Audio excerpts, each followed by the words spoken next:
Hey, this is a special episode with my buddy Ryan Nichols. He's come on the show twice before to talk about his book Delta, which we helped with the crowdfunding of quite successfully, might I add. But he's got a whole list of projects, man. He's really making it work out in Los Angeles, and so we sit down, we talk about those, about his general storytelling, and Jake really kind of goes all in with him on Star Wars: The Last Jedi, because we had all just seen that, and yeah, we really kind of meditate on that for a bit. So without much further ado, here's my buddy. Joining us back in the Geek Lair for his third time, his hat trick. Yeah. Oh, yeah. Oh, yeah. Fucking all right. It's Ryan Nichols. You may have recalled when he came on and talked about, Delta, which we all have our physical copies of now. Yeah. Hooray. Because that was exciting. That was exciting, man. Helping that Kickstarter get off the ground and, looking and seeing my name in the back of the book and all that good jazz. Now it's on my bookcase with all my creator-owned stuff. And, yeah. But yeah, Ryan, thanks again for coming on the show. Thank you for having me. I'm glad I made it to your shelf. Yes, It means a lot. In good company, sir. In good company. You're the quality of your own work included. But yeah, so what's up, man? It's been a year since we've had you on the show. It has. It has been a year. I will definitely say that. A lot has happened. That's right. You brought life into the world. Yeah, my fourth child. Yeah. Yeah, congratulations. Thank you. Yeah, her name is Remiel. She goes by Remy, named after an angel, and she is exactly that. Perfect. So she's like the happiest kid ever. I don't understand. She's just constantly smiling. Happier than the other three. At this point, we'll see how that works out in the end. The only thing she doesn't like is being in the car, but it's weird. But yeah, I've been busy just kind of surrounding myself out west. I'm in LA with creative energy. So I have a writing group that meets at my apartment every Thursday night. I kind of badger people to make sure that they're coming in and bringing new stuff and being productive, which forces me to continue to bring new stuff in and be productive. So that's been very beneficial. On top of that, a lot of my free time, I haven't played as much video games. Neither do I, man. That's like the first thing I cut out. Well, in the past year, tabletop gaming has just really burgeoned its way into my life. Right. So I'm currently part of a One Piece Burning Wheel game, which is fun. It's kind of like a Dungeons and Dragons thing, but it's a less forgiving system, and it uses 6-sided die. So it's that. Do you remember Heroica, like Lego Heroica? No. It was okay. So Lego came up with this thing is a few years ago that's a tabletop game that's like you build with Lego pieces. Okay. And it's just kind of a kid's introduction to tabletop gaming. But me being me, I made it, I combined all 5 of them and I made it more complicated. So I have a group that does that as well and a bunch of other things. I've been busy with that on top of all of the writing work. So I have 4 things, physical books that will be coming out in 2018. I have 4 different larger projects that I'm writing as well. One of them that I'll be writing first quarter is a supernatural martial arts comedy. It's kind of a... Where does the natural come into it? Supernatural. Supernatural. Sorry, No. I heard that as like 2 words. we really focus on kind of plants and wildlife. Yeah. It takes place at a nature center. Oh, right. Yeah. It's about geodes. yeah. But it's super geodes. Super geodes, not the small ones. My God, I was just like, oh, okay, supernatural. I was like, okay. I wish you guys at home had seen that because, like, the look on my face was like genuine, like inquisitiveness. Like, oh, cool. The other thing that they can't see at home is anytime Sam does something weird, Jake actually spanks him. Yeah. I didn't see that last time. Yeah. We've gotten more comfortable. Also, how with. jacked am I?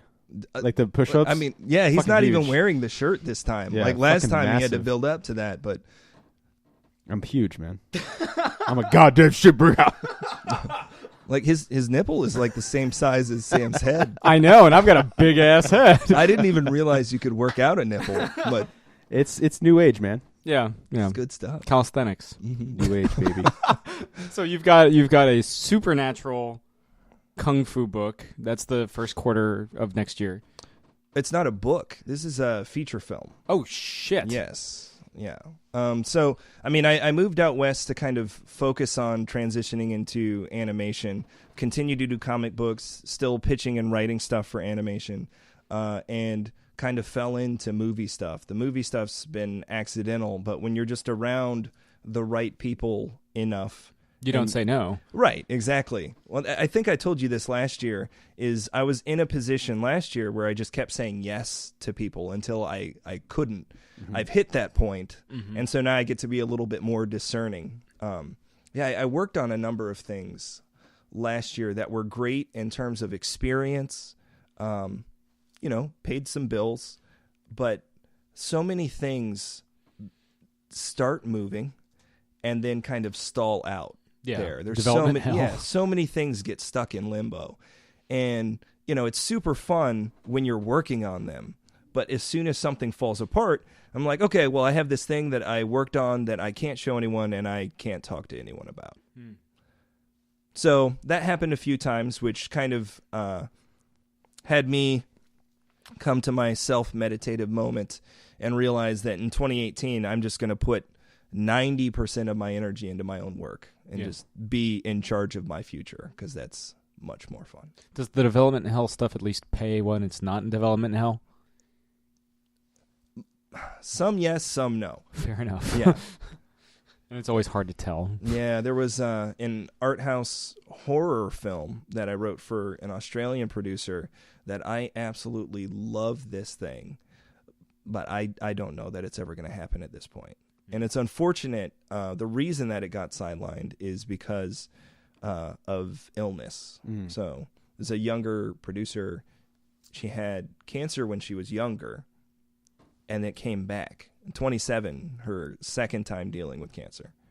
So yeah, hard to transition to a joke from that one. Yes. But you mentioned 3 other projects for next year. Oh, those ones are books. So one of them is Kayfabe Volume 2, which it's an anthology that has to deal with like pro wrestling stories, wrestling. That's us, baby. Yeah. So I don't know if I've told you about Triple M before, Mixed Martial Monsters. So I used I wrote a short for Kayfabe Volume 2 for that with artist Kevin Castanero, and Micah Myers did the letter. He's the editor for the book as well, and then Anders Zarate did the colors on the book. That one is a 7-page short that follows local urban legend guy Mothman is the main character of the series. Nice. And he's wrestling through this Mixed Martial Monsters League, trying to raise his monster prestige. He wants to become a famous monster like Frankenstein's monster or Dracula. Sasquatch. Sasquatch is actually one of his opponents. He's trying to get up there as well. So he doesn't feel like he has enough respect to his name. I think it's probably one poorly timed or perfectly timed photo that doesn't really strike fear into the hearts of people. Yeah. So, there's that one. Advanced Death Saves is coming out. I just got an email about it yesterday. So the book should be printed and distributed in January. So the first volume of Death Saves focused on stories about characters who have died during tabletop gaming experiences.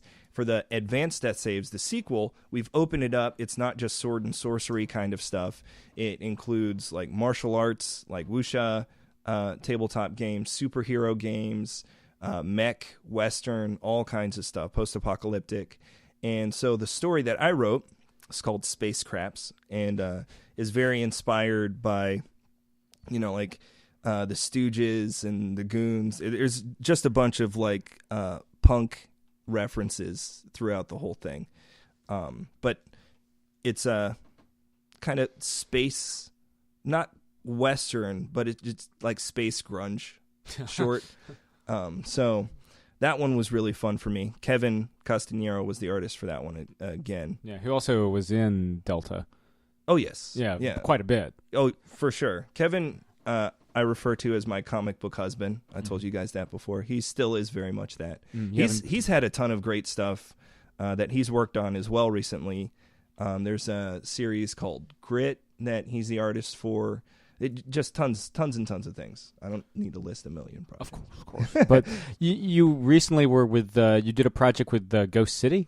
Yeah, Ghost City comics competition. That was something that I happened to learn about. I kind of live on the internet as well. And so it was something that was making the rounds through both Twitter and Facebook. And so I went and I checked out their website. And I found they were taking submissions for different categories. And the prizes were kind of tempting. I mean, there were cash prizes for things. That wasn't necessarily what pulled me into it. I was interested in getting feedback from some of the names that they had mentioned.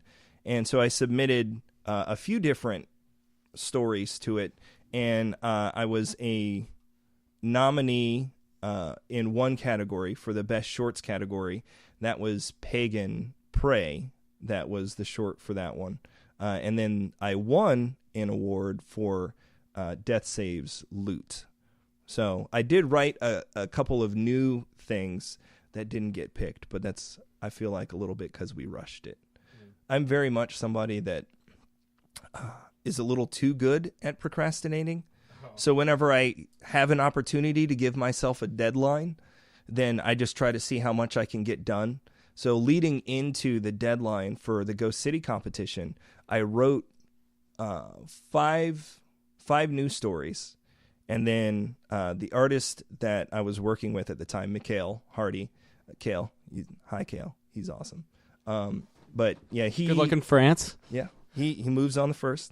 Yeah. He did a 1-page story for me. I don't know if I sent that to you. It's I haven't seen it now. Coalesce. So it's a 1-page story about kind of after the world's been destroyed a little bit, but it's not like Mad Max post-apocalyptic stuff. It's so everything's it's like in been 5 sunken. years? Yeah, exactly. Yeah. Major cities underwater, all that kind of stuff. And it's a diver who is like scavenging for stuff, and he winds up getting his leg caught under a thing, and it's kind of his thoughts in his last moments as he knows he's running out of oxygen and everything. And the other one that Kale wound up drawing is Charon, who I'm sure you know is the ferryman at Ferryman, not Ferryman. Man, that would have made the story even better. Yeah, we don't know if he's got wings under that black robe. Yeah. He's the ferryman at the river Styx, and so I have a character who appears at the kind of faceless crowds, and he makes his way to the front to. He's supposed to give a coin to Charon in order to cross. But instead, when Charon puts his hand out, the guy slaps his CD in his hand. And it's my mixtape. Yeah, that's exactly what it was. Yeah. It's his mixtape. And I mean, the other character is DJ Charon. And so he named himself after that. And he awesome. actually chose, instead of bringing the coin, he was like, oh man, I'm going to bring this guy my mixtape and he's going to love it. And it's kind of starts this odd friendship between the two of them. It is way too much fun to write these two characters together. But yeah, the artwork for that one unfortunately didn't finish in time. So you can look forward to that in 2018 because I will put it out at least online. Yeah. But, Cool. I'm trying to, because a lot of your work is very, tends to be skew a lot more seriously. The things that you've seen, yes. Yeah. So one thing that a lot of people don't know, and Kale only found out about this recently, in my free time to like kind of get my brain running, I will occasionally draw things and I will write children's books for fun. So Kale just got the library for that. Those things are super optimistic. So yeah, I mean, I do optimistic stuff for that. Most of the cartoons that I pitched to Frederator Studios and Nickelodeon last year are also optimistic. I feel like it'd be a little bit jarring for them to see what else I write. which is Here's Winnie the Pooh got his foot stuck in a tree, and his last thoughts is he's dying. right. Stung to death by bees. Stung to trying death by to get bees. that No, hive. he's getting covered and he's like drowning in honey, and he's just like, my last thoughts. Oh bother. That's what you would call it. Oh bother. Oh, A bother. story by Ryan.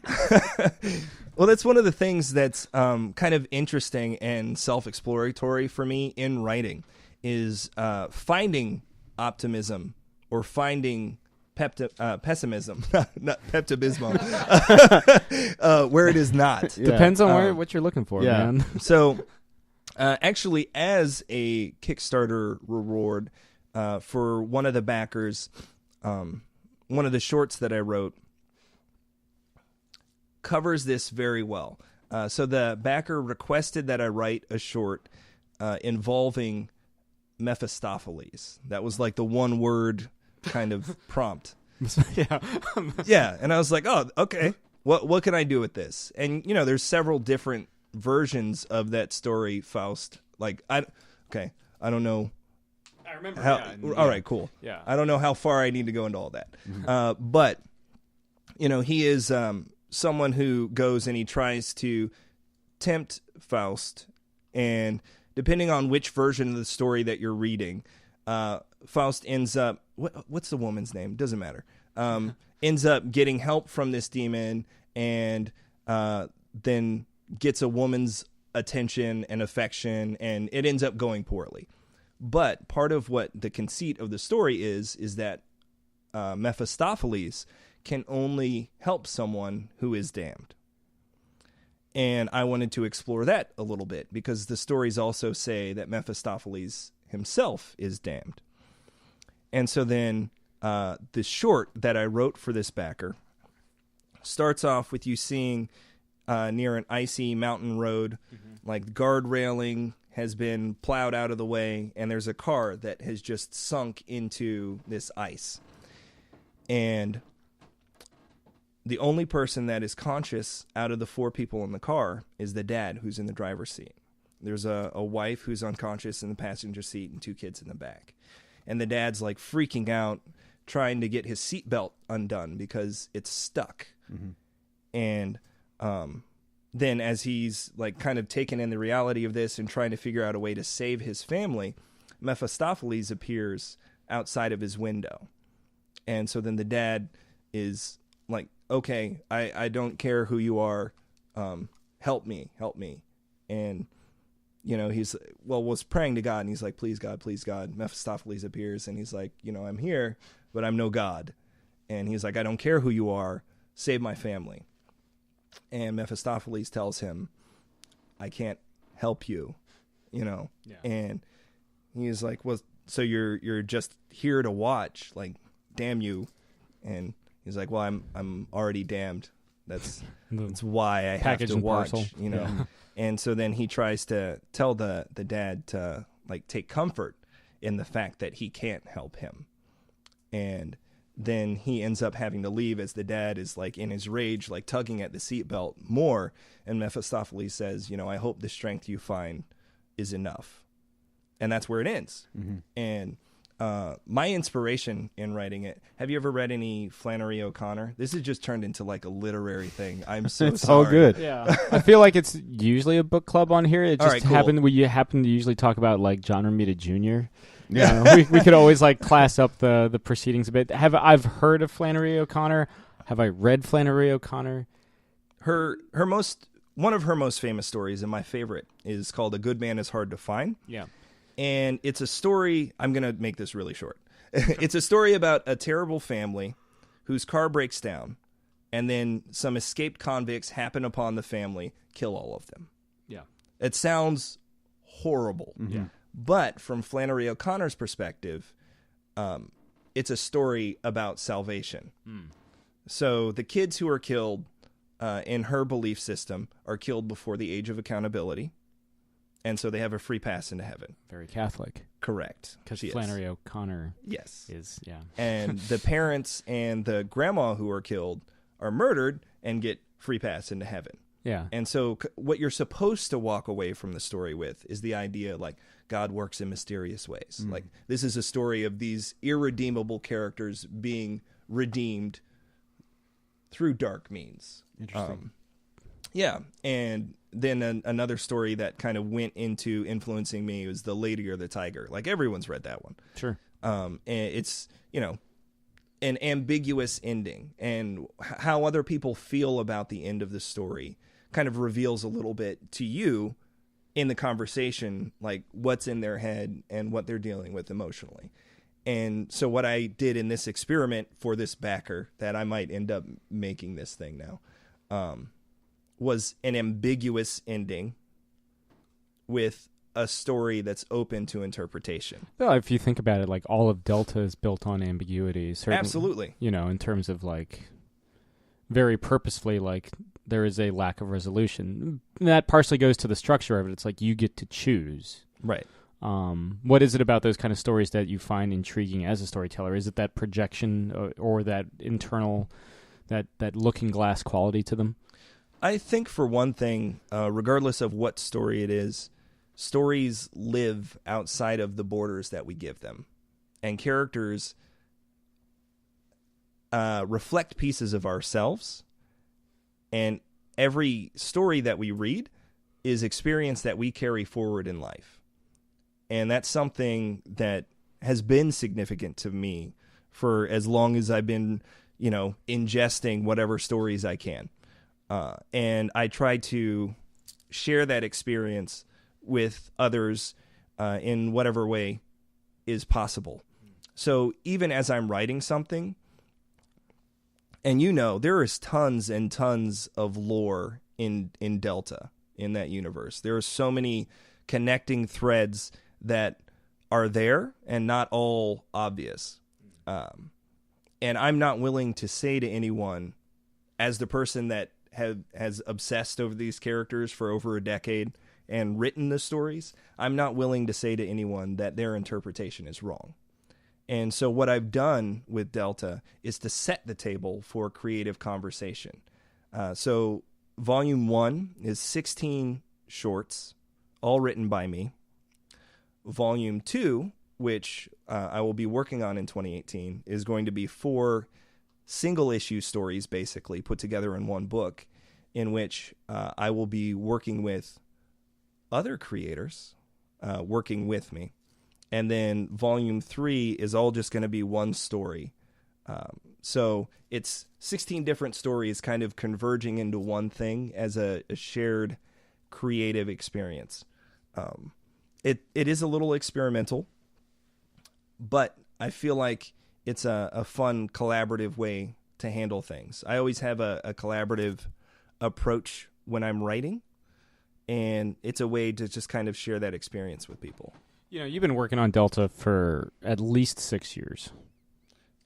More than. Okay, right. Yeah. Certainly as long as I've known you. Yes. How did it feel this year to hold it in your hands, Chinese printers aside, like finally have it as a finished product, out in stores and that sort of thing, and in the mass public's hands? It feels incredible to me. I have so many beautiful moments. The first one was seeing that shipment come to my apartment and bringing all these things in.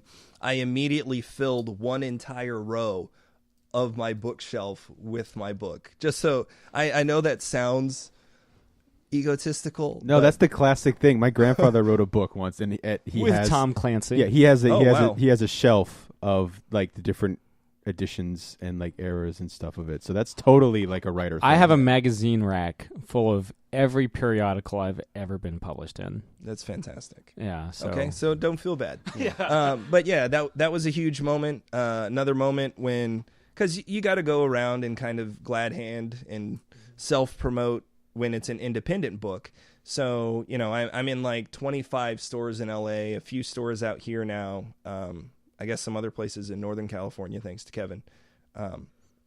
But when I went into one of my favorite comic shops in LA, House of Secrets, and they're like, "Oh no, we don't want to do a consignment deal. This looks great. We just want to buy these books from you." Like just that. I was like, you want to what? You want to buy these books? This one from me? And it's a shop that I love and respect and have gone to. And, you know, then seeing other people whom I don't know post pictures of my book online, those are all rewarding experiences. And so I look forward to... Well, you know, when you put the book on shelves and suddenly, like, people have, like, that you don't know, like, it's not there anymore. It's like, well, I don't think they threw them out. I think somebody picked them up. Well, it's weird. It's funny also because I have super awesome dude, Andrew McLean, did the cover to my book. Who's been on our show. Yeah, he's great.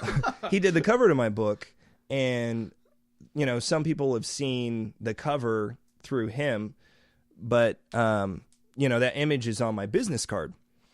And so it's been weird for me a few times where I'm talking to people at conventions or at an expo or something like that in LA, and they're like, oh, I've seen this before.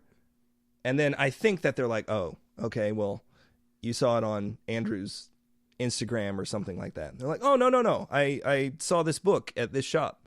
I'm like, oh, did you buy it? You know, not to make it awkward. I'm that way about Beowulf all the fucking time. I've seen it in action. Yeah. Oh, yeah, you have. Yeah. Just like, well, let me tell you about this. Did I get you? I gave you a copy of Beowulf, didn't I? No, you didn't.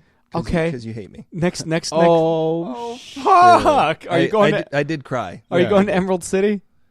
To be determined. If you as you may recall from earlier in the podcast, I just had my 4th child. That's right. Yeah. She's 4 months old. Of course. But time will tell. If you are at Emerald City, I will give you a copy of Beowulf. That sounds great. That's one of those, don't say anything else. Yeah. Yeah, if not, well, because I can't make San Diego this year. I know, you keep disappointing me by saying that to my face. That's like one of our usual hangouts. I disappoint myself. That's my favorite of all the shows I've ever done. I've done WonderCon, I've done Emerald City, Baltimore, New York, awesome. I guess I go to C2E2 for the first time this year, maybe. The San Diego's my favorite show. It's Comic-Con in Excelsis. It's the purest, most fun comic convention for me. Yeah, I love Comic-Con and New York Comic-Con. I remember you had the Samurai Sword umbrella at New York Comic-Con 3 years ago. Accurate. Yeah. Or no, it was... No, that was 3 years ago. It was 3 years ago? Yeah. That was a good... I mean, that was such a fucking good time. Was that your last New York show? Yeah, because that was right before I moved out to L.A. Yeah.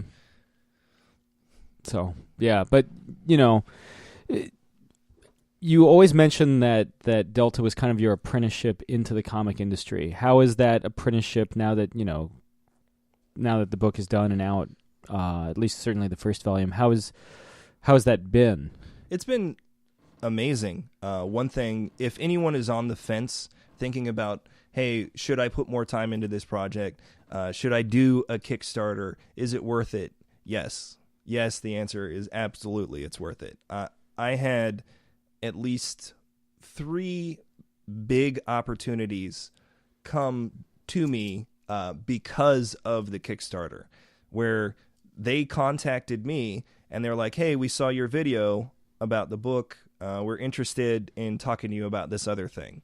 And so I got opportunity just because I gave myself, a chance. Mm-hmm. So, I am beyond the apprenticeship. We'll say journeyman. Journeyman works. Journeyman. The journeyman status. Yeah, not to jinx myself or anything. I might get management when I go back out there. Oh. So I was at an expo, CTN Animation Expo in Burbank. Yeah, because you do a lot of... I feel like the thing that you really do, and our listeners probably don't know this, is you really do animation. Like, you work in those circles quite a bit. Mm-hmm. Yeah, well, I was at this expo trying to pitch a lot of my own original shows and everything like that. And I had great conversations with multiple big-name studios, and they're like, oh, wow, you're cool. We like you. You've got cool ideas. We like those. Do you have management? And I've just been a hired gun up to this point. And I was like, oh, no. Okay, great to meet you. And that was kind of the end of the conversation. And going into it, I'd been told by people for the past couple of years, like, you need representation. You need representation. And I was like, well, I haven't so far. And they're like, joke's on you. And I was like, okay, it's time to get serious about this. So I started, taking steps to that and find out that somebody who's in the group of friends, I made another word up, Gerple. Group and circle is a Gerple. It's a Gerple. The Gerple of friends is like an agent, manager, specifically for people who write comic books and animation. And it makes makes sense. Makes Gerple. Gerple. Makes sense because of like who that group of friends is. I was like, oh, well, that's pretty obvious. I should have figured this out sooner. So, cross your fingers for me. Yeah. We'll see what happens. Yeah, man. I remember, we got drinks over the weekend. You were kind of relaying some of your experiences, and we don't want to necessarily go into detail on this public program, but it was just like, oof. Yeah, maybe having like an intermediary would not be the worst thing. Oh, for sure. Yeah. Not everything is sunshine and roses. You definitely do have to sift through opportunities, especially when people are approaching you online. If it's not a direct referral from somebody that you know, I'd say it's worth your time to do homework. The exception to that being if you don't have a lot of experience or you feel like you want more experience, having experience is never going to hurt you. You just don't want to end up in a situation where somebody has contracted you to do something that is not going to happen. There is nothing that I can think of in this moment that is less rewarding than killing yourself to finish work on something that is never going to happen. Because people will, and you should get contracts, but people will put in deadlines for contracts for things that they can never meet. And last year I was working on an animated project for some people who were coming from the music industry. And so they just didn't have an accurate sense of the timelines for animation. So, yeah, they're giving us pretty Spartan timelines and resuresources to get things done. And then, you work overnight. Especially the way the music industry is now. Oh, absolutely. Because they'd been working in the music industry for years and years. And so they're at a point in their career where they can call somebody up on Monday and they're like, hey, we're having a meeting Wednesday. Be ready. And they can just walk into the meeting and everything's fine. Yeah. In terms of having an animated series pitch and having, pitch materials, character designs, episode outlines, everything like that, having those things together in a 2-day period is a much different animal.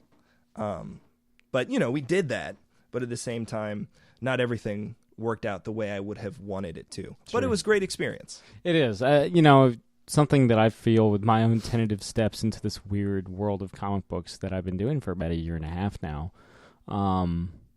Every experience, every interview, be it for the magazine or for this show, is in some way either broadening my network or just, it's just good experience.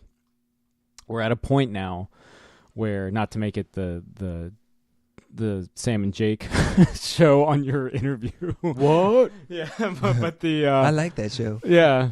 Apparently, we get listeners, and it always makes me scratch my head, but I'm not going to say no. But the, we're at a point where we can interview Marvel creators. For the longest time, we were indie books, and we're at a point where I can reach out to people in music or in comics or whatever, and they don't completely ghost me. Some do, sure, still, but I'm at a point where I can reach out to somebody and they can be like, oh, yeah, sure. Does this work for you? Or, we've got people coming back on the show.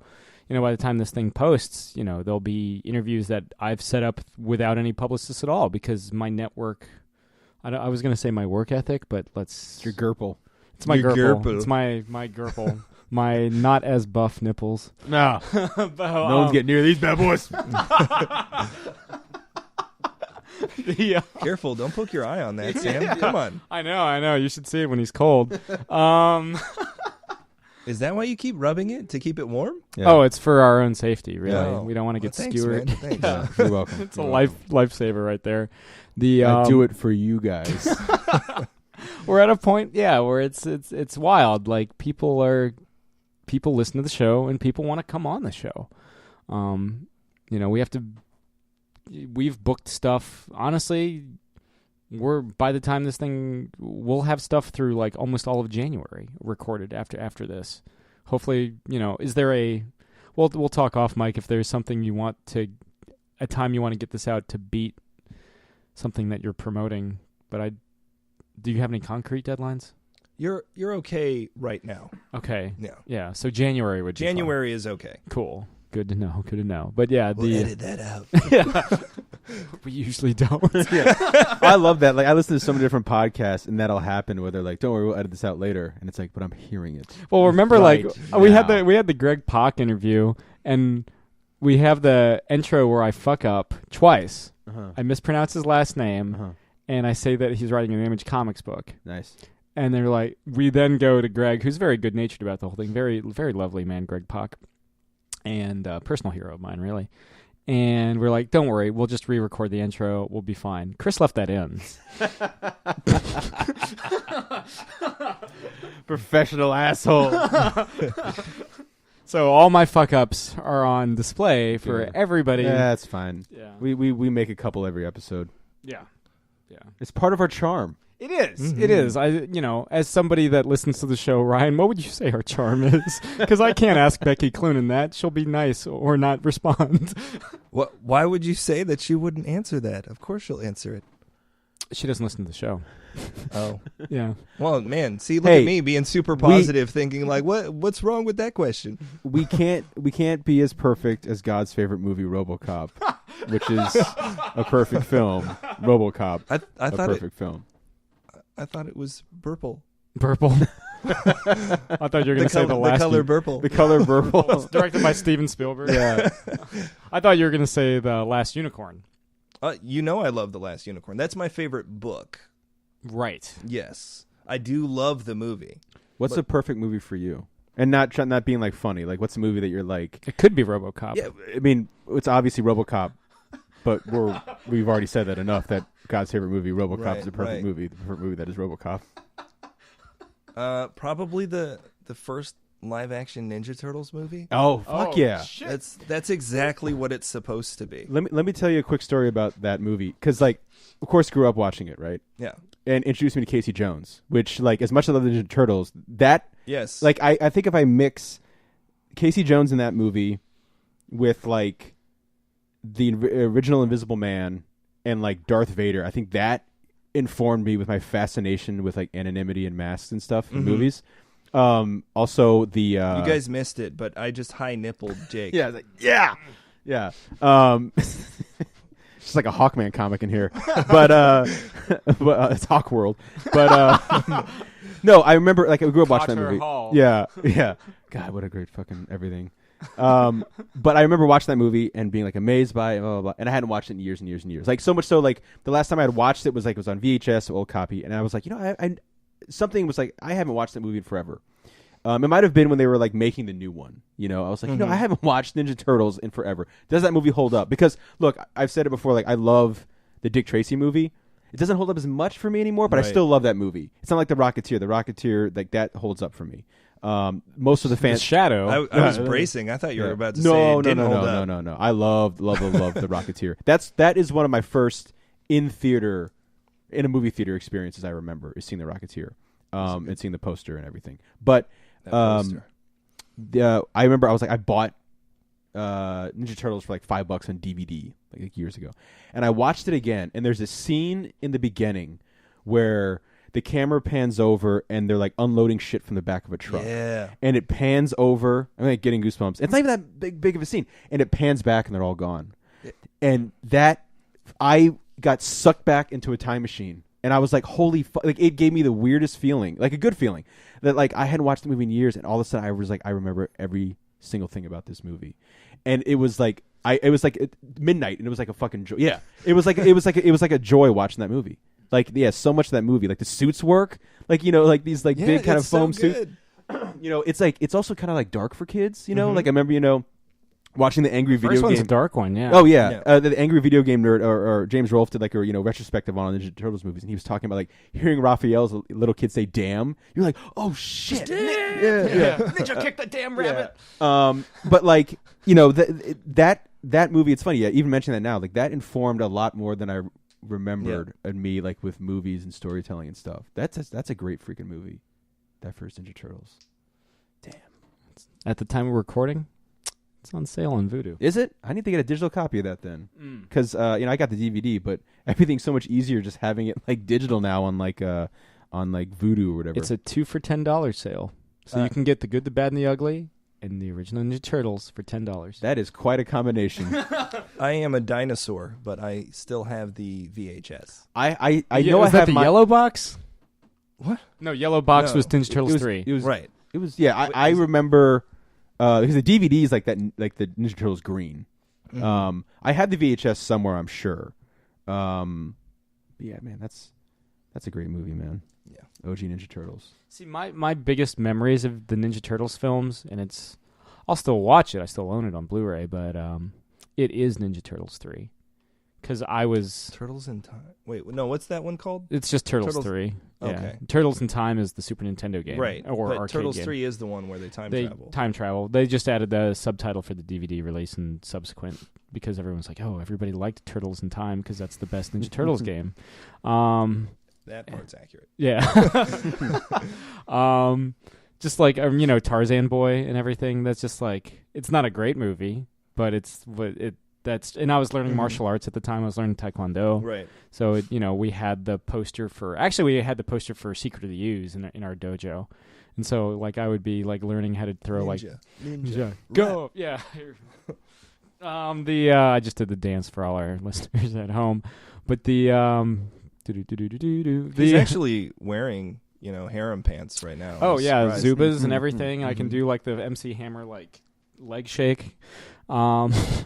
But yeah, as I was learning how to like throw roundhouse kicks, there was like the 3 posters, or it was okay. Here are the posters I remember. One of them was Secret of the Ooze. One was Karate Kid Part 3, which is the one with Hilary Swank. Next Karate Kid. I love Hilary Swank. How do you feel about Hilary Swank? I love her. She's great. What do you love about her? You know what movie I rented? It's waiting for me to watch on Vudu within 30 days. The Core. No. Boys Don't Cry? No. That movie's so fucking dark, man. That's one of those movies I was like, I have to watch it because I love her as an actress, not trying to be funny. You just love her. I just love her, like Qui-Gon Jinn. But you missed that. But it doesn't make sense. That's okay.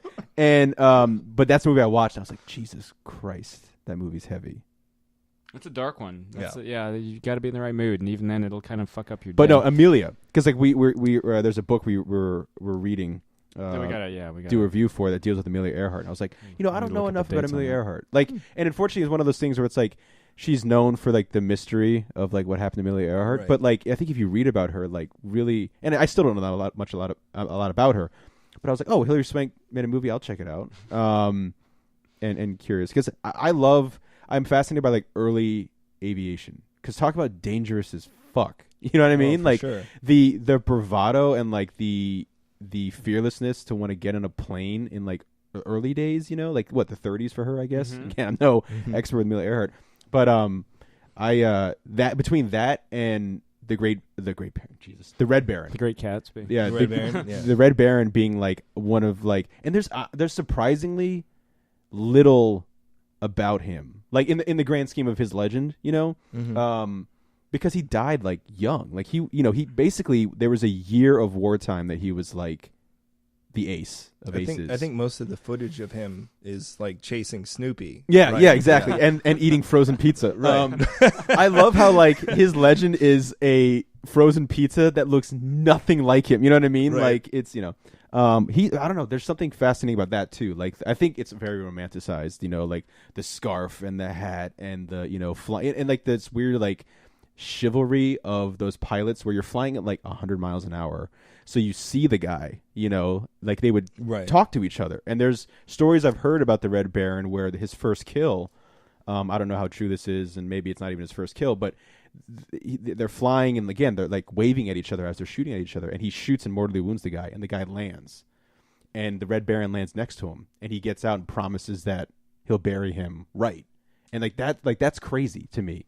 It's like jousting. Well, I'm just, and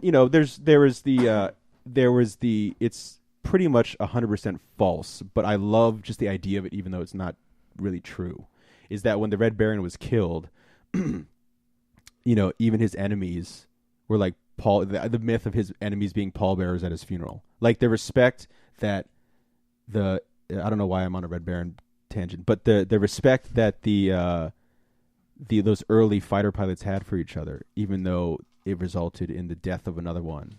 Did you ever see crazy. Flyboys? No, with James Franco. Mm-hmm. No. No. I think I saw the end of it and I was like, no. But no, so spinning all out of that, like I'm very easily fascinated by like the early days of like flight, like The Aviator by by Martin Scorsese is like one of my favorite movies. I love that movie.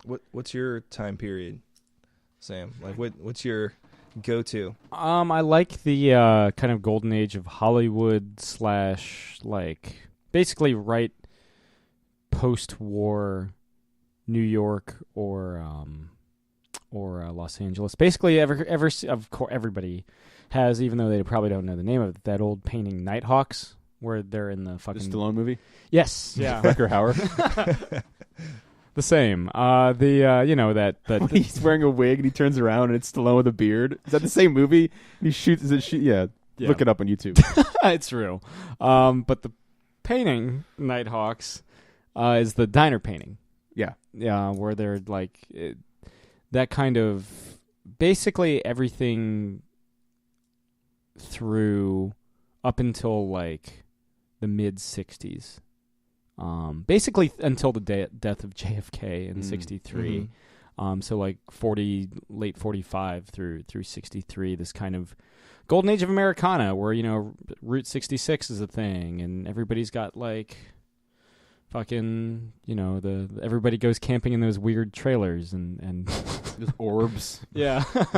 I think they're called like Gulfstreams or something like that. Or Dan Panosian knows, and the only reason I know he knows that is because me and him talked about that. Fair enough. Good hang, Dan. Knows a lot about Conan. Fuck yeah, the Barbarian. The same. Maybe O'Brien too. The Sumerian Conan. Next time I talk to him, I'll ask about Conan O'Brien. Where is that TV show, man? I'm telling you, like with Game of Thrones, and they're making a Lord of the Rings TV. I know it's like easy, like make this, but like that's something where like talking like with He-Man and Conan the Barbarian, they have like talk about already universes there, and like tapping into that. I think Conan over. Well, I don't know. Like He-Man would have like the kid aspect and like the younger generation. Well, there's a whole universe that expands beyond just Conan out of Robert E. Howard's work. I'm obsessed with Robert E. Howard. Mm-hmm. Yeah. But we still haven't gotten, I know this might upset some people, we still haven't gotten true Conan. Not really. I mean, I will say the first Conan movie, The Barbarian, is my parents' first date. So because that movie... My parents' first date was The Warriors.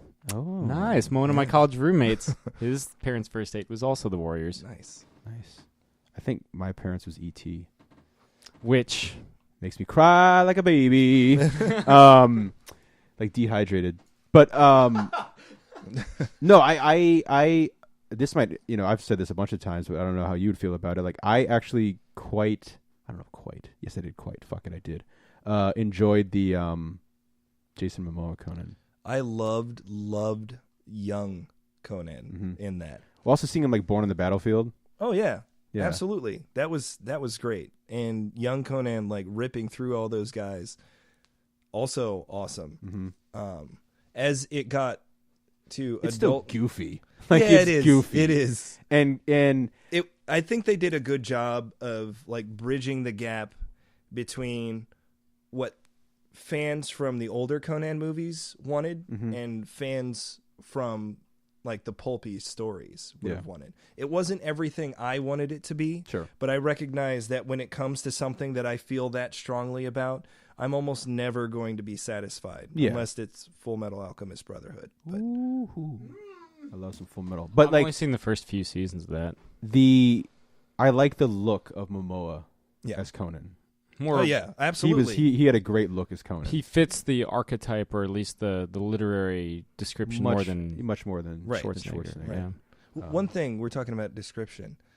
Nothing has ever matched Robert E. Howard's description of things for me. Like that awful Solomon Kane movie that I wanted to be so much better than it was. Oh, I've never watched that. I don't watch it. Okay, fair enough. And I won't usually say that. Okay. But like the way that he describes the monsters that Conan fights, that Solomon Kane fights, that Brock Van Moren fights, they're terrifying. Oh, hell yeah. And it's because, you're forced to imagine it from his vivid descriptions. And then you put something on the screen and it turns into like that moment from Signs when we see the alien. Joaquin Phoenix. It's behind. That actually freaked me out. But no, you know why it freaked me out? Because that's exactly how that shit would go down. Like watching the news and they cut in and Brooke Baldwin's like, we have image of an alien. This might disturb some viewers. And they cut to it. And it's not like this like expertly shot thing. It's like this really quick like YouTube-esque. That I think the atmosphere there was scary. It doesn't age as well. But no, I know what you're saying because like I have slowly been making my way through the audiobook of the complete Robert E. Howard Conan stuff. Nice. And yeah, I mean like when he's fighting these giant spiders and you're like that is terrifying, and the giant snakes and like I think the Frazetta like paintings really were I love that. I mean that is like the Fleischer Superman for me. Like that encapsulates Conan, and putting that on like a trade, a soft paperback back in the day sold. That was probably the reason it sold so many books. Like for sure. Look at this dude. Look at this fucking badass. I would love to see them tap into more the Conan world and not just focus on Conan. But then the great thing is too is we've talked about it. Luckily enough to talk about it with creators who've written Conan is like.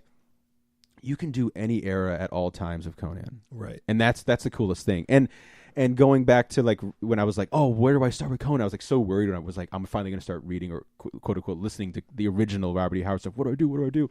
And I remember like searching for stuff, and they were like, you just start. Right. It doesn't matter. It's just Conan sitting at a fire telling you the time that he was the barbarian, he was the king. I mean, this and that, and he had such and Robert E. Howard died young too, right? Like really young, like 30. And he, and he had, had this like such well-defined character with Conan. It's crazy. Well, it's not even just that. When you look at his entire body of work, he just wrote these things, like with no particular set of like a calendar or timeline to it. But you can take every single one of his stories and fit them on a timeline. That's crazy. And, yeah, nothing is incongruent. It all fits perfectly. He's a mad genius. Well, I think with and again, I can't remember the titles of a lot of the stories I've read, but I think the first story in that complete Robert E. Howard Conan thing is he's a king already, and automatically you go, well, we know he becomes a king, right? And that's crazy because then like the next story he's this like crazy barbarian who wants to steal the Tower of the Elephant, like that's one of the all-timers. And and again I'll probably confuse a little bit of it, but I love there's that moment like if someone was like, what describe Conan to me, it'd be that moment in Tower of the Elephant where there's the one, I can't remember his name now, but the one guy who's going to go steal, he's going to go up the Tower of the Elephant too, and he's been planning it for fucking ever. Right. And he's like, this is my plan. This is this. I've been doing this and this. And he's like, what about you, Conan? And he's like, I heard about this today. It sounds like it'd be a good time. And like, that's Conan the Barbarian, I love that. That's like so that was perfect. such a great little thing. And of course he's the only guy that can do it, But then finally getting up there and seeing what the jewel is. And that's a whole other crazy thing. Yeah, there's so much depth that you can go into with those stories. I have talked about this with you guys before, representational fiction. You know what? Another movie that I will throw into my best movies ever is Tekken Concrete, Black or White. Yeah. It's Taiyo Matsumoto. He is a mangaka who went from Japan when his career was in a creative slump. And he went and he studied comic books in France. And then Tekken Concrete is what he made after he went back to Japan from France. And on the surface, the story is about these two kids who live in this city, Treasure Town, and they're kind of they are delinquents who live on the streets and kind of terrorize people. And very Clockwork Orange. Yeah, but not as less harsh. rapey. Yeah. Yeah. So it's these kids like that who are kind of dealing with the city itself changing. So there are forces coming in like Yakuza and other people who are trying to make the city into something more, I don't know, we'll say gentrified kind of, but you know, they want to modernize it in their perspective. They want to get rid of kind of the seedy strip clubs and the cheesy theme park, and they want to build this up into a city that respectable people will come into. And that's kind of part of the conflict of the movie. So you're rooting for characters who are at home in this place being a trash like city. And what's happening at that point is then the Yakuza bring in these 3 aliens, and it doesn't seem weird in the story, but they bring in 3 aliens to take out these kids who are like flying around on rooftops and have all these cool gadgets and everything. And then one of the kids ends up having spoiler, split personality of the Minotaur, and he fights against these aliens and kind of kills them. But there's an emotional break between the 2 main characters, Black and White. Because White can't accept Black doing this violent stuff and everything. And by the end, things calm down and they get back together. And people think that the story is cool and successful because of the visuals and because of the character and the character development. There's other stuff that happens that's beautiful in the movie as well. But to me, the stuff with the aliens and all the cool gadgets, the White, one of the kids, he has all these cool watches on his wrists all the time. He's wearing new cool hats, and he's got Kamen Rider belts. None of that's real. It's 2 kids who are living on the streets trying to survive, and you know they're stealing from people, messing with Yakuza and everything like that. They're surviving through the power of each other, but you know, you can't just hold hands and sing songs and everything work out okay. Black, the older one of the 2, he has to do some bad stuff in order for them to get by. And so for me, what the story is about is it's about the younger one, White, reconciling the reality of these 2 sides of the person that he loves and thought he knew coming together for him. And for Black, it's the story of him reconciling that side of himself and finding peace and being the person that White wants him to be. And it's just something that a lot of people don't dive into in the story because they're happy at level 1. And I have never had a conversation with Taiyo Matsumoto. I can't say that my interpretation is right, but it's right for me. And it's the things that are my favorite stories all mean something more. And so that's something that I generally strive for in my work. And even as a parent, when I'm like doing stuff with my kids, it's always something more. Yeah. But you know, it kind of leads me to the, question that we always ask. What are you currently geeking out over? Well, I mean, in my circle of friends right now, there is much to do. Your Gerple? Yeah, my Gerple. There is much to do about TLJ, Oh, The Last Jedi? Yeah. There's a lot of conversation. You know, we've at this point we'll have put out at least 2 episodes where we talk. Yeah, that's true. But there's a lot to say about that movie. Yeah, absolutely. Yeah. So, but what I'm trying to say is, just like we warned you in those previous episodes, we're going into some spoiler territory. If for some reason by the time this thing comes out and you haven't seen it yet and you're still butthurt over spoilers, this is your chance to avoid that. So what did you think of the film overall? I will say that for me, this new trilogy so far, and you guys know I love villains. Villains are always my favorite. Yeah. The heart of this new trilogy for me is Kylo Ren. Mm-hmm. He gave me my favorite moment in Force Awakens. Tell me. What do you think? What do you guess? In Force Awakens? In Force Awakens. I mean, there's one that I would think stands out. Death of Han. Right. Yeah. Killing Han Solo. Right. That's a huge moment, and that's where I was the most emotionally invested. I felt that spoiler. Yeah. Spoiler. We're in that territories, boys. I felt that lightsaber like spring through my chest. Yeah. When it happened, and I've debated people about what that conversation was and what it meant. For Kylo, speaking to Han, knowing what he has to do. Yeah. Oh no, exactly. And he asks for help, and I think that Han knew exactly what he meant. Yeah, isn't that dark as shit? Yeah, I don't think that he was tricked. It's funny. It's so funny to say that because I watched that scene again last night because, I remember before the movie came out, we had an episode and we didn't like call it. We're like, oh, this is gonna happen, but we're like, knowing Harrison Ford. Well, I said it, and I remember Chris turned over and he was like, "Son of a bitch, you're right." And I was just like, the writing's on the that Han's probably gonna, and it didn't come from like, oh, Han Solo. It came from like Harrison Ford is doing a lot of press. This feels like a goodbye tour kind of thing. But like that moment when he dies, and you watch it, and, like the literal, the cloud covers and the darkness covers him, and right. You watch that scene now, and I was watching it again last night.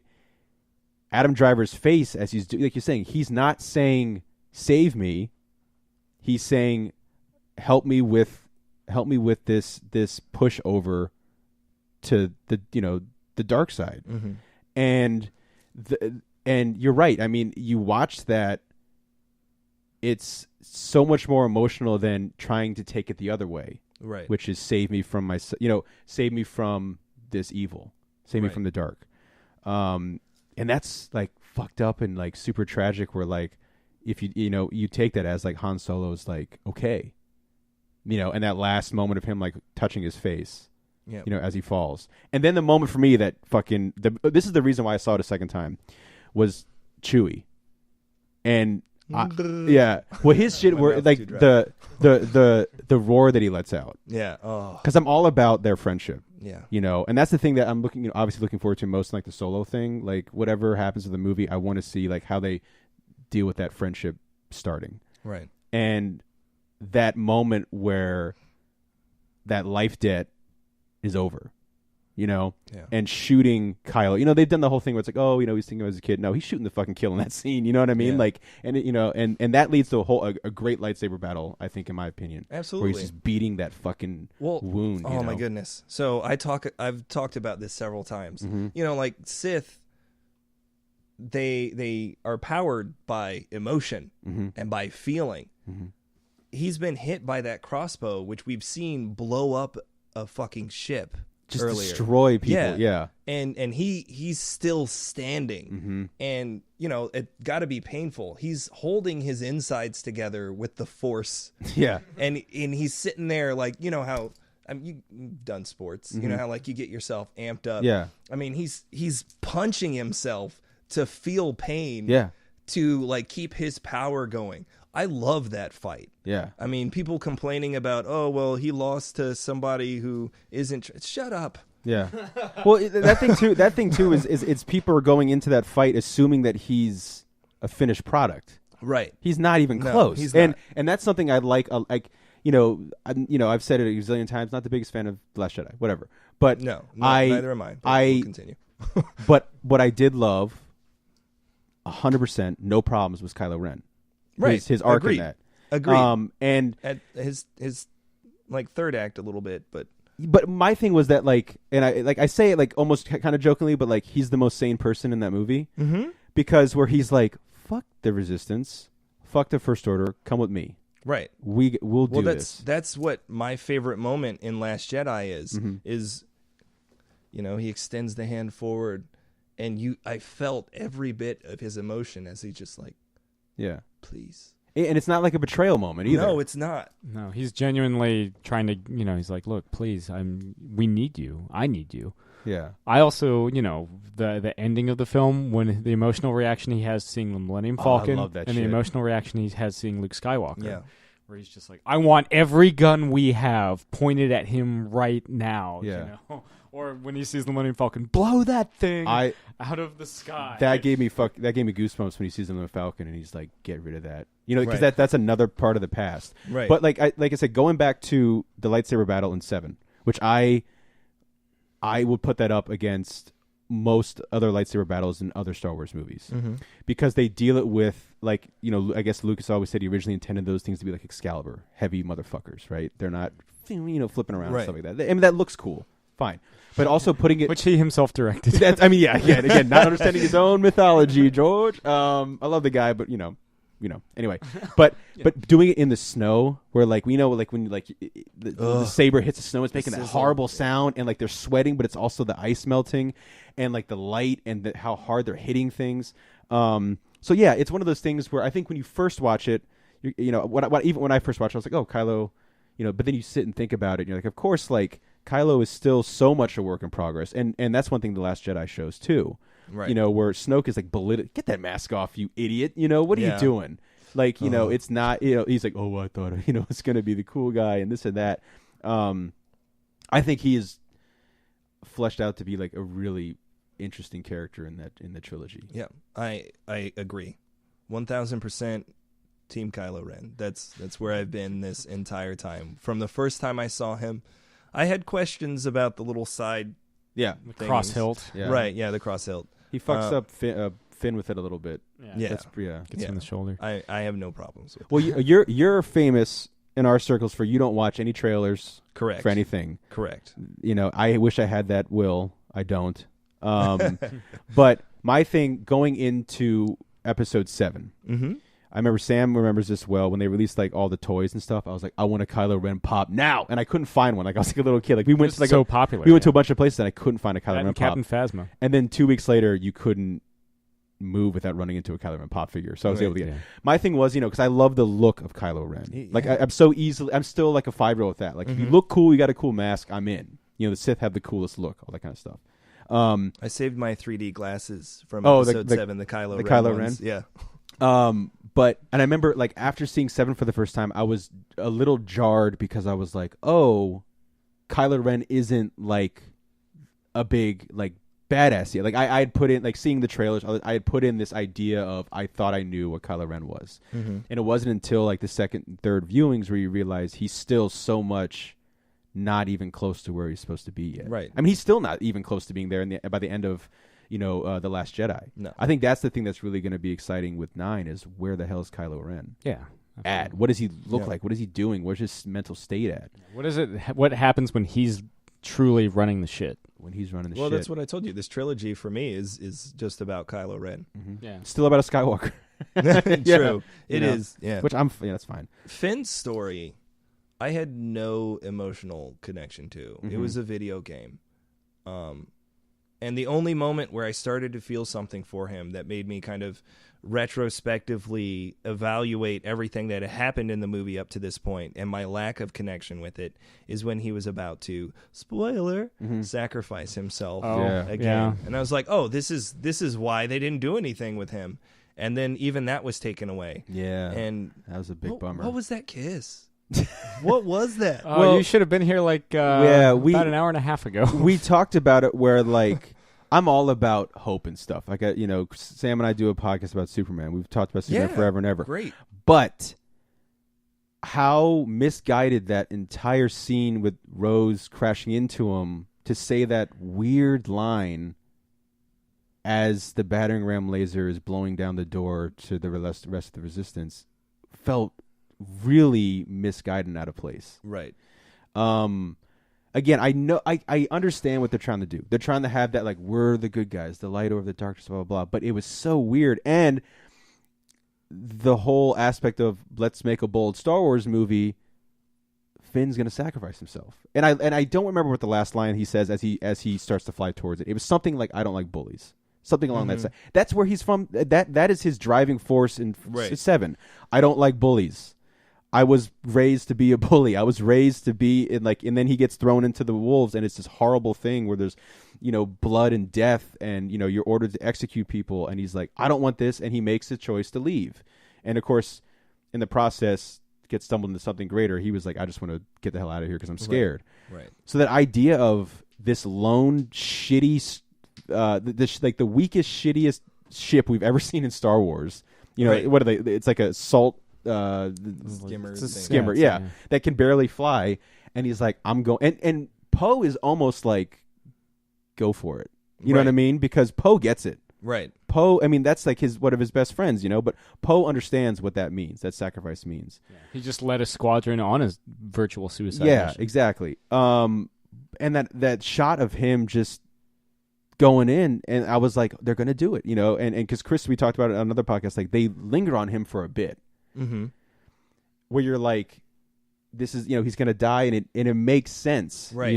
That was what I felt at that time. And yeah, it was, I don't know, that for me, that was one of the things where I was like, I don't understand why any of that happened. Yeah. And it kind of really bummed me out. Well, one thing, I usually try to avoid talking racial stuff. Mm-hmm. But one thing that struck me as a little bit odd, in Force Awakens, we've got some chemistry between Finn and Rey, and I know there was a lot of conversation about, oh, cool, interracial couple. We've got a black guy talking to, white female protagonist. Let's see where this goes. And then The Last Jedi, they're like, oh, no, actually, we have another minority for him to have a love interest with, where there's dead fish chemistry. And I was like, why? Yeah, set her up with that Poe Dameron. Sure, I'm still okay with. I mean, I read different stuff. I'm still okay with the theories out there about Poe Dameron playing for the other team. I'm okay with that. Yeah, sure. Yeah, I'm fine with that too. Yeah. Good-looking man, that Oscar. He is a very good-looking man. Yeah. He is. And he's very confused in this movie for all kinds of different reasons. I read an interesting analysis of the movie that was saying that the point of it is to oppose and dissect toxic masculinity. Mm-hmm. And that was kind of an interesting interpretation of it. I couldn't argue with the points that they brought forward. So we see, all of the characters who are exuding what this person argues is toxic masculinity, mainly being Luke Skywalker and Poe Dameron, being forced to, and also Kylo Ren, being forced to face and deal with their emotions. And so then that's the women's role in this movie, is to emotionally heal these men so they can do the right thing. And I was like, well, I don't know that that's a good thing. Mm-hmm. It was worth reading. There's so many theories that are out there and so many different interpretations. Going back to what I was saying earlier, I think it's cool to see how people react to story. And as soon as you put something out, it becomes alive as all of these other things. Mm-hmm. And with something like Star Wars, there's so much of it, and we're all so inundated in it. It becomes a great talking point. No, I am totally fascinated by the positive divisiveness of the movie, where you can have a conversation about it. Mm-hmm. I'm not interested in you didn't like it, I don't want to talk to you, it's the perfect movie. Goodness. It's not RoboCop. God's favorite movie, RoboCop, the perfect movie that is RoboCop. Mm-hmm. But I'm also totally not interested in this movie sucked, I hated everything about it, and it destroyed Star Wars for me. Like that doesn't do anything. You know, I have to interrupt you for a second. Yeah. Can at some point we just shoot a short film that's called God's favorite movie, RoboCop? Where it's just it's him. It's a guy in like a beard and a white robe, just watching the entirety of RoboCop over his shoulder. He's just like, "Fuck yeah." Yeah, it's a story of his son. It's a mechanized Jesus, obviously. Yeah, mechanized Lone Ranger too. There's the movie poster that Chris posted on posted on your wall. It's a picture of RoboCop's face. It's got "Your move, creep" like in the big movie poster text, like they always do now, and on the bottom it just says like "My favorite movie, God." Yeah. So, but I mean, The Last Jedi has like sparked some really interesting, I think, debates about Star Wars and characters and whatnot. Because like I said, I always try, whenever I talk about The Last Jedi, I always also try to throw in stuff I really liked about it. Because there are some stuff, like, you know, aside from Kylo Ren. Right. You know, like I said, there's that moment where it feels weird because I feel like we've talked about this like multiple times, but I still today, but I still get like goosebumps thinking about it, that moment. And this is the perfect way to do a callback and do like a quote unquote Easter egg, or, you know, pull on the nostalgia strings, because like we've all said, nostalgia is a hell of a Yoda drug. Scene? Yeah. Well, no, not the Yoda scene. Okay. It is what I did gasp. I did. I was fuck. I know those ears. I'm still waiting for them to have a way, and it actually probably can't happen. Well, I mean, it could. Anything can happen in Star Wars, but I was hoping in that scene, Anakin Skywalker would have been there, and I mean that. And again, not Hayden Christensen, but the problem is if you don't have Hayden Christensen, how do you know it's Anakin? But Luke would say father, and maybe not even show his face, because I am so fascinated by just Anakin Vader as a character. You know, because, you know, people for years and years and years are always like, oh, imagine if Superman went bad or Batman went bad or this guy goes bad. We have that story with, you know, and granted, the prequels don't do a great job of it, but we have, you know, we have like the Clone Wars animated series. Right. It's a great example of, I started watching that and I was like, holy shit, I never watched Anakin Skywalker as a guy, because all of the prequels is, you know, he becomes Vader. You don't care. Anakin's a whiny asshole because we know he goes bad. Well, no, the story should be, how could this guy go bad? Right. He's so, like, we love this guy. You know, he's the hero. And then to go that dark, that bad, and then have that last shimmering moment of hope. And like I said, I don't know who brought it to my attention in Return of the Jedi, where he lifts the Emperor over his head. They play the Jedi theme because it's the moment of him becoming Anakin again, not Vader. And little things like that. So I would have loved for Luke in his moment of greatest kind of conflict, like, I'm about to burn down this shit. You know, I'm kill the past, like Kylo Ren said. You know, this whole idea of the Jedi, and have the Jedi's biggest mistake show up and be like, "Let me tell you what I think about it." You know, I am always waiting for a moment for Anakin to show up again, not just because I love the character. I would have liked that, but no, the moment I like cherish from The Last Jedi, and like I said, even as much as I have problems with it, whatever, I love for this singular moment is when Luke goes on the Millennium Falcon and, you know, sees the dice. Which, you know, I had to look up. I didn't remember the dice from the original trilogy hanging there, but I guess, you know, they're there. That's a nice nod. And R2-D2 wakes up. Right. You know, like, see, you know, Luke's greatest pet, you know, because you can project any pet you've ever had on those robots, you know. And he wakes up and he has this nice little talk, and he's like, there's nothing you can do to make me leave this place. I've made my mind up. And then he plays Help Me Open. That was so, and it hit me so out of nowhere. Because I saw it in 3D just because, like, the time where I can see it, whatever. And just, like, I remember it was, like, so lame because, like, the tears were running down my face. And I went by myself. I didn't know anyone around me. So, like, it didn't really matter. But I was, like, trying very, like swiftly and to, like, wipe the tears from my face by moving the glasses. Because I was like, holy shit. Like, that took me back to watching A New Hope for the first time. And that whole scene, however short it is, was, I think, perfect way of, like, we finally understood R2-D2. Like, we could understand what he was saying, you know? It's not beeps and bloops. The fact that he fucking kept that, you know what I mean? Like, how many times has this dude's mind been wiped? How many times has he been exploded and zapped and torn apart, and he's been there since day one, but he's kept this. That was beautiful. Like, that almost trumps any problem I have with The Last Jedi, that little moment. And then Kevin Smith brought it to my attention, because I didn't even think about it when he was doing his review, talking about the Yoda scene, that I really loved. And when I watch it again one day, I'll look for, like, I'll be happy to look for this tiny moment, is when Yoda calls Luke young Skywalker. Yeah. and he's an old man. Right. But it doesn't matter. That teacher-student thing never goes away. And that's really cool. That was a big part of what I loved in that scene as well. And it's not even just Yoda that slipped back into that dynamic. The way that Luke is speaking to Yoda, he's a student again as well, which, you know, the rest of the time he's describing himself as a master or a knight, and kind of speaking down almost to everything. That was one of the things I was interested in hearing your thoughts on, because Luke has always been hope. Yeah. And he's not Yeah. in that. So how did you feel seeing like the most optimistic, hopeful character in the universe being this kind of cranky, irritable recluse? Well, it's funny, like immediately, like the right off the bat, like seeing it in theaters, I was like, I don't like this.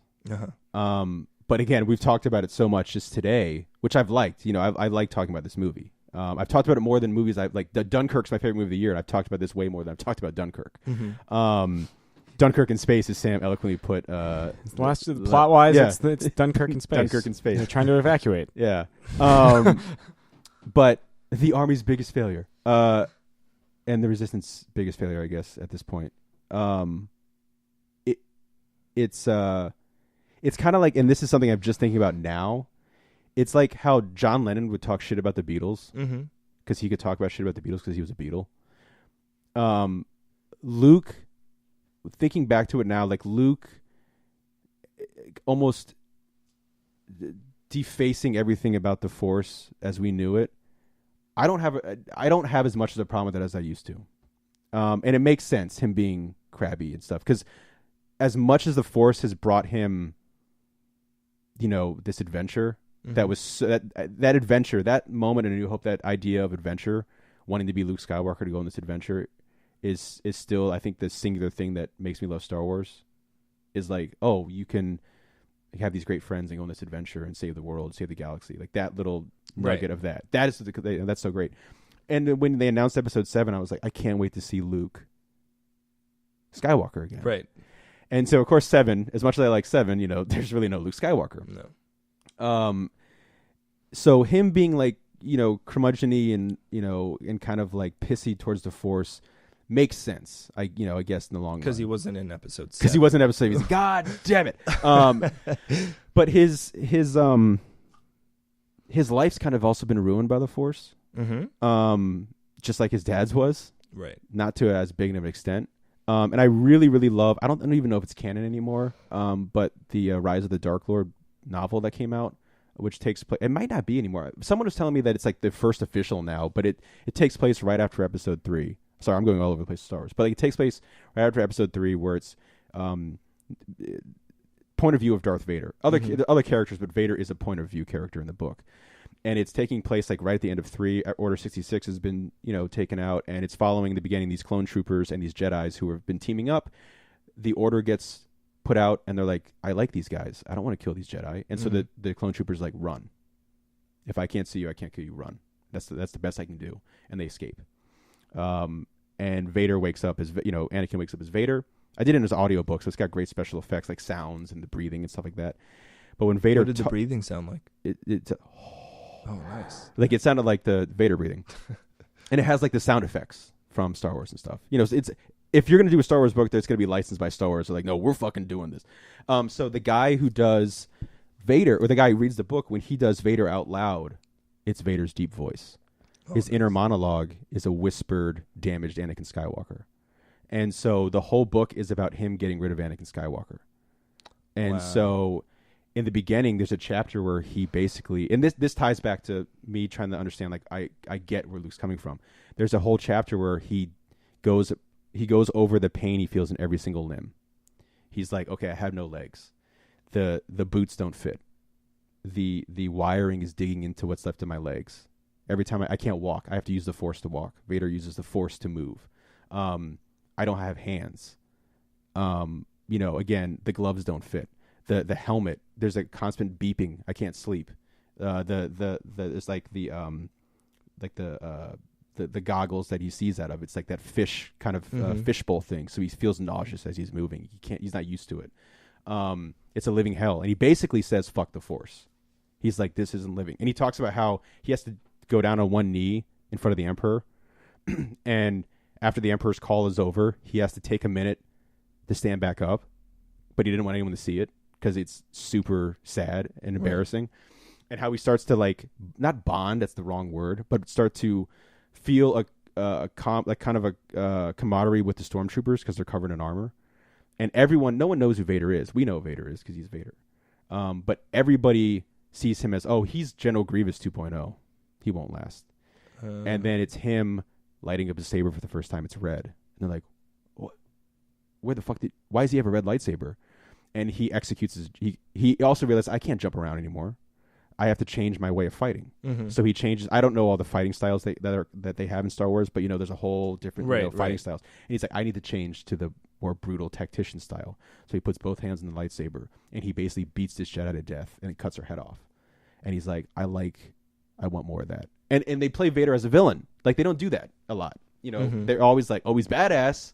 Yeah, sure. The end of Rogue One's badass, but he doesn't kill anyone we care about.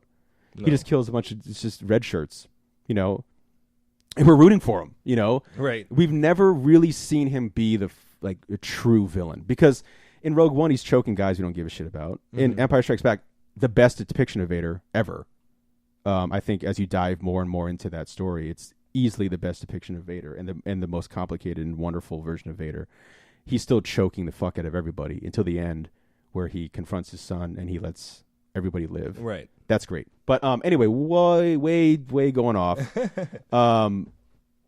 I understand like Luke being like disillusioned by the Force.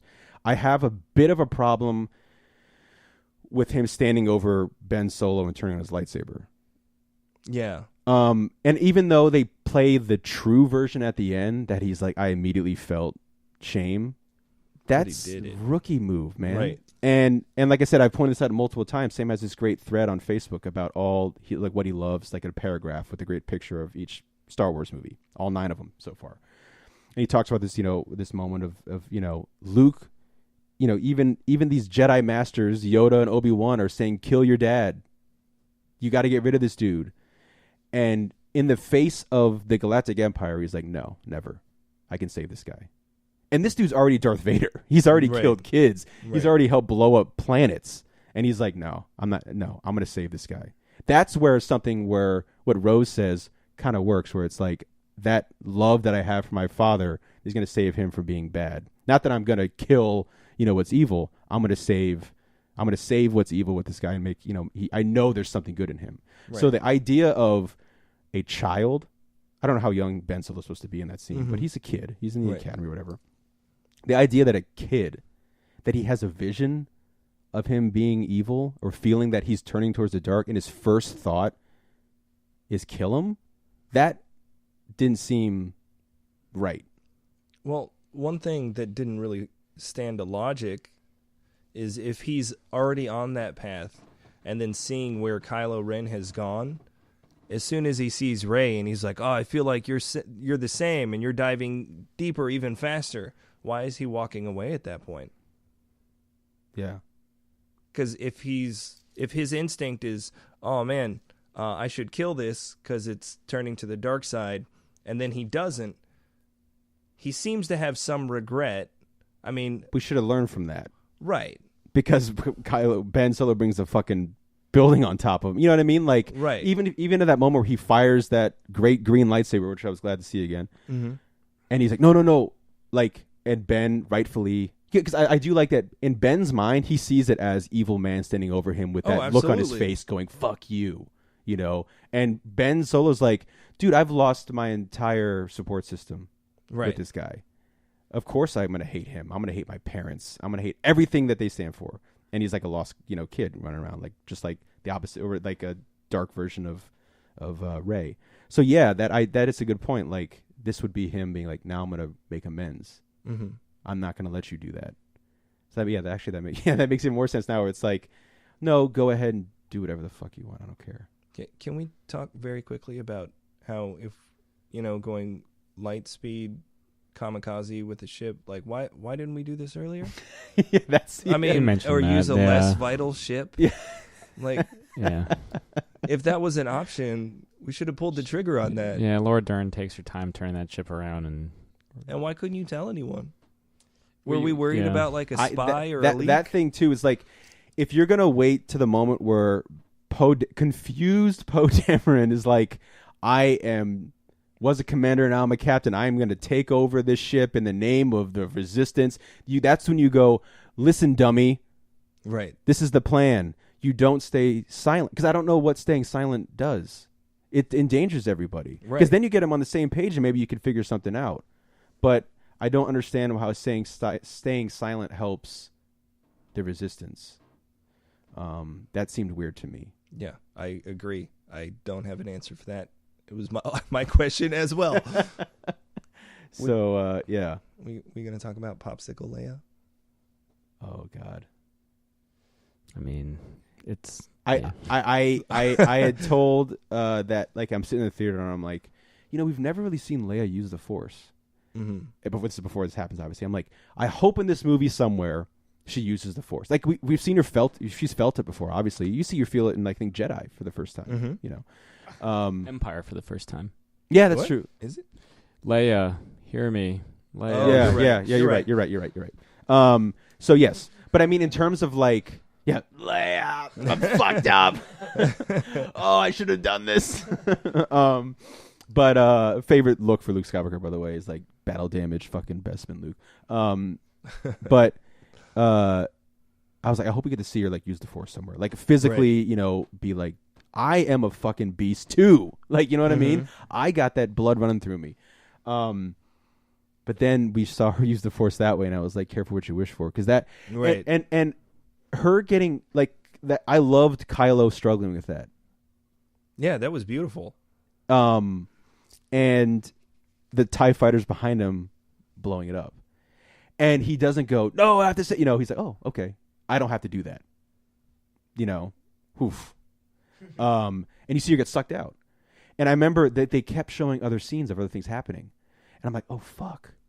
Like, because I've heard that the Star Wars movie was bold. Like, it was like, it changed, a game changer. I was like, that's how they're going to do General fucking Organa? Like, that's how they're going to do that? Like, I wasn't like, oh, good. But I was like, that is bold as shit. Right. You're not going to have her big moment. She gets sucked out of the ship and she's dead now. And then they cut to her body floating. I was like, okay, well, this is like a way to say goodbye to her. Like, it's kind of a dark thing, but we get to see a kind of beautiful shot of her in space. Like, we never really see that. Mm-hmm. Then her finger starts moving. And I was like, oh, no. And then she starts floating towards the ship. And then that was just one of many things that started piling on top of each other. I was like, I don't think I necessarily like this movie that much. Right. There were a number of things I had strong reactions to. That was one. Even before that, the kind of prank call thing. Yeah. They took every bit of respect that I had for Hux. Yeah, he's really stupid in this movie. Like, really I never dumb. actually liked Hux. Well, I mean, but he's like malevolent dictator. Right. In 7. Mm-hmm. Like, he's like, he's the worst actor in 7. Oh, no, he's not a good actor, but the character he's playing is that fascist, loud-mouthed, but still you could be scared of him because of the power he wields. Right. In this one, he's like dumb idiot. He's that movie's whipping boy. Mm-hmm. Yeah, I mean, he ranks below porgs, and I mean the cooked ones. Yeah, that again, because people will be like, oh, well, there's humor in Star Wars. Yeah, there's good humor in Star Wars. And I could understand if someone was like, well, what about in 7 where Poe is like, you talk, I talk, you talk, I talk. That was a little jarring in 7, but it felt like, oh, this is the type of character he is. Like, right. I'm not afraid of this. I'm a goddamn resistance fighter pilot. I fucking fly around in this ship. On a daily basis and deal with spy missions. Like, that's me spitting in the First Order's face. But him doing like a your mama joke prank call felt really weird. That felt like Disney Marvel humor. Exactly. I got touches of Guardians. Yeah. And I don't want that. I don't want that in there. I'm fine with humor in Star Wars. Right. And like I said, there's a scene that I thought works for the most part when Rey and Luke's like reach out and he like touches her with the thing.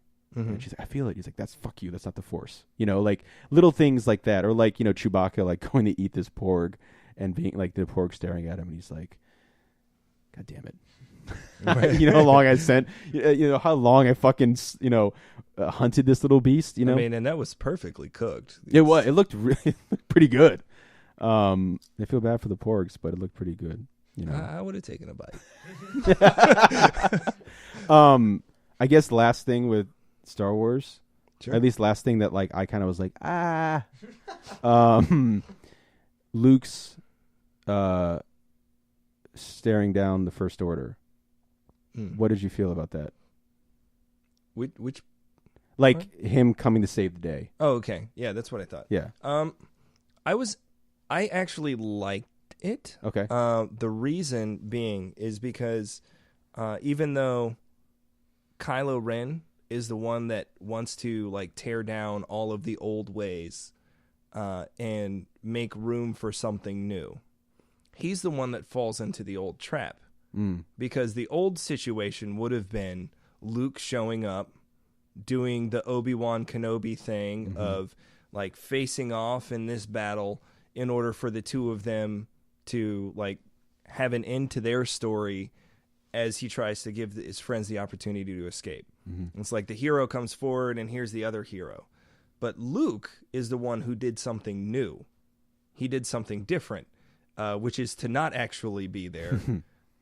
And he added to this mythos for the people who saw him get like shot up and everything. And you can't tell me that all of the First Order people understood what the hell happened. Sure, they had probably had no idea. Yeah, they saw Luke Skywalker there. They all I heard tried about to that shoot guy him once. they all tried to shoot him to hell, and I didn't like this. No. I didn't like the shoulder brush thing. No. But he did that. Yeah. And then they see, you know, their boss, who He's Supreme Leader. Yeah, he's now? Supreme Leader at that point. Okay, so we have Supreme Leader Kylo Ren, like runs his lightsaber through him, looks shocked and confused. I'm sorry. I would love to have like a scene from like, I guess Kevin Smith called them guerrilla walkers. I don't know if that's just him saying that or if that's like a thing, like the way they're standing. But like a pilot looking down, being like, "What the fuck is going on?" Because all you hear is fuck you, you know, and like nothing happening, you know. Can we get the two like old men from the Muppets? Yeah, like, sitting in one of them in the Statler and Waldorf. See, you always know their name. in the First Order outfit, right? Going like, yeah, what the fuck is this? Well, that wasn't half bad. Yeah, no, it was all bad. Yeah. Okay, well, I mean that's an interesting way, because my thing was, I've been waiting for Luke to do this forever. And I missed. So had Kylo Ren. Yeah. I had missed all the cues that are there afterwards. You know that younger Luke, younger blue Luke, lightsaber doesn't disturb the salt. Hair's different. I missed every single cue because I was like, Luke Skywalker, here he is. Like, for me, that is something that like I don't know where that comes from in storytelling. The idea of like, you know, the feint is that he holds hands with Leia, but it's because Leia's Force sensitive. They kind of, and there's just like that bond. That's where you're kind of like, I guess he is there, even though he looks different. But then, right after that's the Kylo stuff. Yeah, and I do like that he winks at C-3PO. Because I love when he goes, Master Skywalker, and he's just like, you know, winks at him. Yeah, that's the best he gets, but it's still a nice little moment. Because like C-3PO is like, he is like, I have experienced some crazy fucking shit, man. The Star Wars movies are about 3 generations just shitting on C-3PO at the end of the day. But I think I was like, where does that idea for He's me? The old Hux. Yeah. He's like, thank God. He's like, where does that idea for me come? Where I love the idea of the hero riding into town at the last second. Like, I guess that's from every like Western ever. Yeah, I grew up on Westerns. But it you know where it might come from? Like, just the first thing I think of is High Plains Drifter, where he teaches that whole town, this is how you use a gun, you know, this is this, pay me this, blah blah blah, and then deserts them because they're just like, he'll do it, we don't have to deal with it, and he paints the town red and renames it hell, and the last second he rides in and fucking kills the bad guys. That is what I was expecting, that kind of moment from Luke. And again, the movie gives me nothing. If I go back and watch that movie, nothing in that movie is it's telling me that's going to happen. If you actually watch the movie, like if I actually really look at that movie, like nothing is saying, Jake, this is how it's going to end. I mean, fucking Luke even says it's not going to go how you think it's going to go. So like my idea of like Luke showing off and being this amazing Last Jedi or whatever, up until that point, I was like super like bummed. Like when it was like a ghost thing. And I originally thought, this is like really fucked up and dark. I originally thought when it cut back to Luke sitting on the island that he had killed himself. Like, and is a Force ghost and he shows up. That's what I thought. And it was going to, that's, so I was like, oh, he doesn't even, well, that was not even there. I was a little disappointed with when they cut back to him and we see that he's alive, but then he's exerted himself so much that he fades. Like, I think Kylo maybe don't do the victory lap. Maybe just go back a little bit sooner because you. I don't know. Well, someone said again, like it's been a week. There's a lot that goes on in that movie. I think someone says that Kylo early on in the movie to Rey says like if you were to project yourself across the universe, you die. Like you'd kill yourself. Yeah, he does. I do like, for as much as I had a problem with, like I don't know. It's just a little nitpick thing. I would have liked Luke to have been there.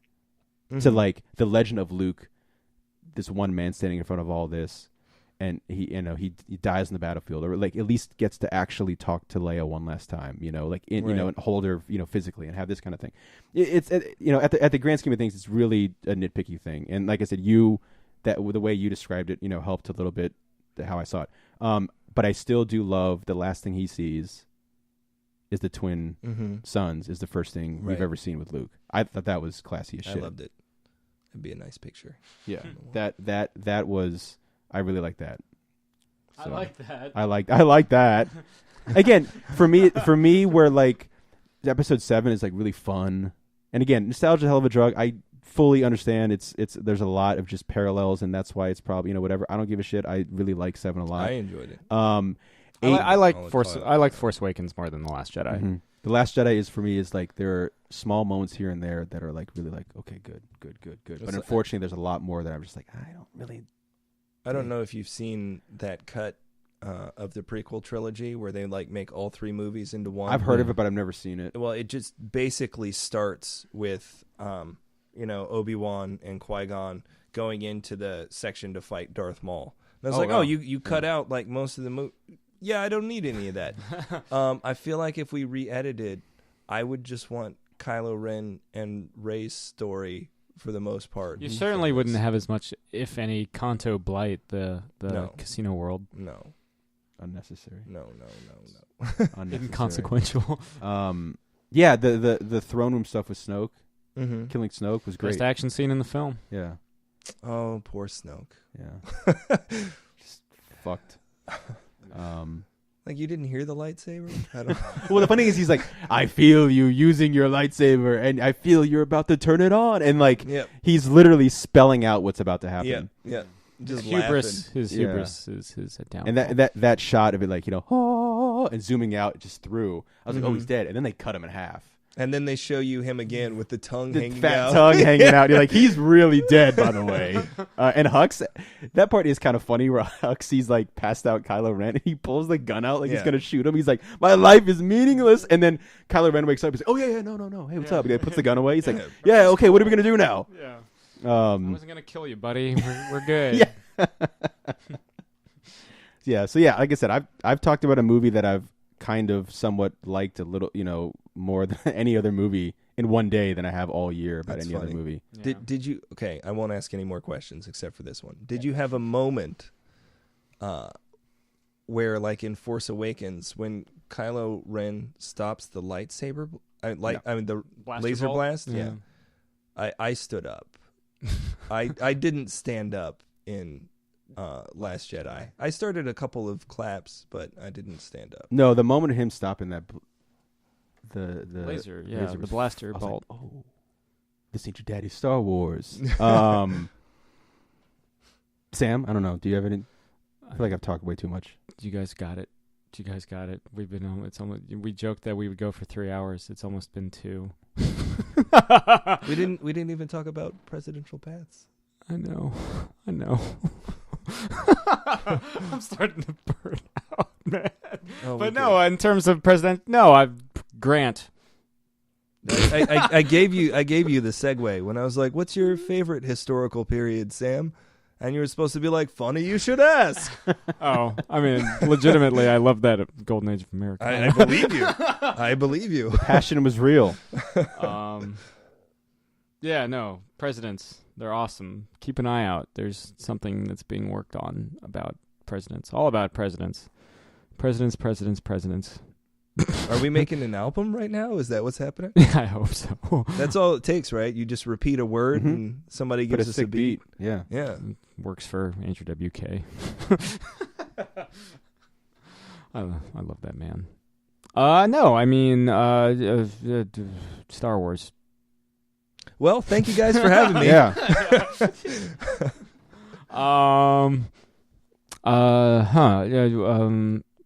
Yes. So yeah, keep an eye out for the president's book in I don't know when that fucker is gonna get made, but we're working on it. It came from a place that was like, we've had 45 presidents. But most people can't name them all. We have less presidents than states. Presumably most people can name at least all 50 states with a pen and paper as they work it all out. But people can't do that with the presidents, let alone do them in order. I want to kind of like get it. These were actual dudes. Let's get into their history. So I never wanted to do a top to bottom life through death of each person. I liked movies like Lincoln and Steve Jobs where you focus on a seminal, definitive moment of that person. And what does that say about each of those people? That's where that came from. So, keep an eye out because that is something I've done a lot of research for. It kind of dried up after the election of the last president because I was just we lost some inspiration. We lost some inspiration, and we're like, no publisher is going to go for this shit like right now. If you ever needed to remind people of what a president was, now's the time, boys. True. Yeah. We're back on the horse. Yeah. Yeah, no, there's been some more legwork in the past couple weeks than there has in the past couple months. So I've been, true. Happy to jump back on because it is something that I'm generally interested in. Maybe I'll focus on a president from the golden age of Americana. Maybe that'll be president number 2 that I'll work on. Who would be the most definitive for that? Probably Eisenhower. Probably Dwight Eisenhower. I like Ike.